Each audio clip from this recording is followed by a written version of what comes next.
All right, I'm going to talk to you a little bit about the final project, what to expect, and this may answer some questions. And if you have more, just go ahead and email me.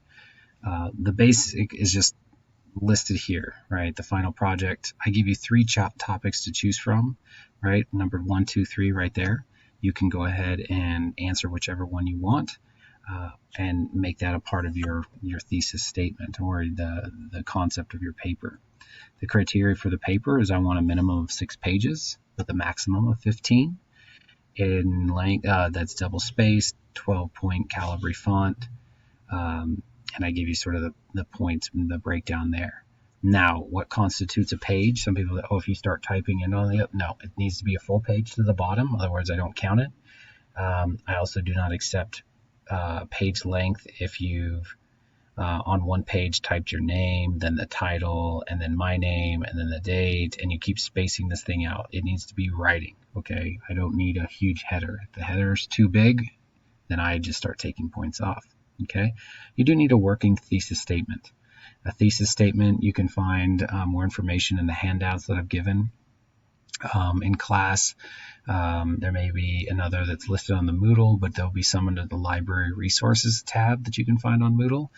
And if you have any other help, you can also ask your writing tutor or just look it up. But a thesis statement needs to make a statement. It needs to make a claim that's in the paper is going to be based around. So good thesis statements are, for example, you could say in a paper, Van Gogh is a good painter. Okay, sure, that's pretty easy knowing what we know about him to defend. But you could, to make a better thesis statement of that, say Van Gogh is the greatest painter of all time.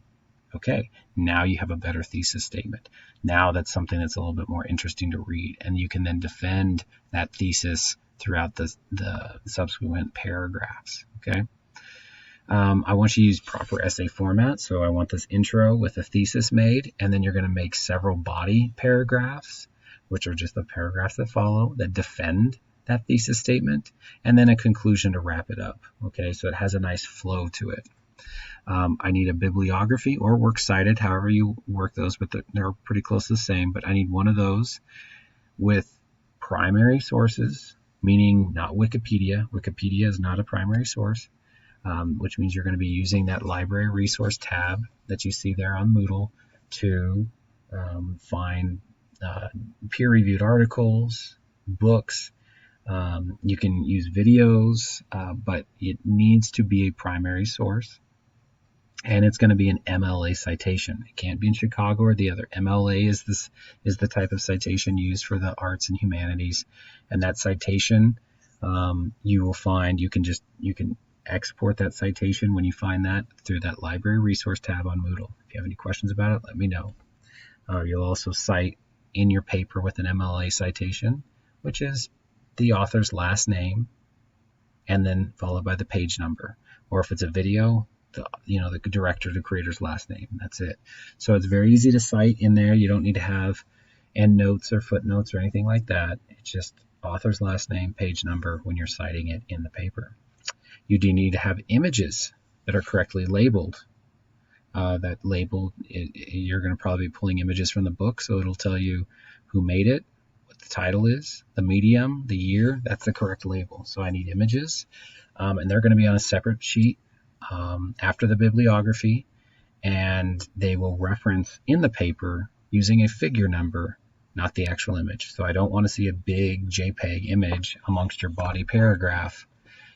Right, I want to see figure 1, and then I can go to the back of the paper and look at figure 1.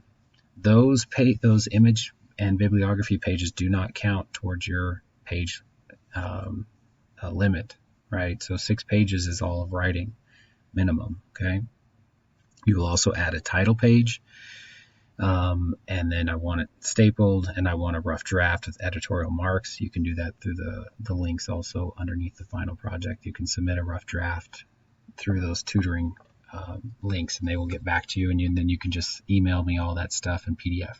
You can email me all these things. You do not have to print it out, but if you do, that's how I want it done. Okay, so there's your points and your total. The video that you're going to make, which is going to be due the last day of class, needs to be in some readable way. I've had DVDs made. I've had things emailed to me, YouTube links sent to me, pen drives. However, that's fine. Um, I am lenient on the length. I try to say a minimum 3 minutes because it's pretty quick to do 3 minutes. Um, but definitely don't make it something that's like 10 minutes long. It really doesn't need to be that big of a deal. At the college, they do have some technology help. So if you're having some issues, you can get a hold of Amy Kong, who runs a, a studio here with a bunch of IT equipment that is available for you guys to use, and you can get a hold of her for reservations on that or any help.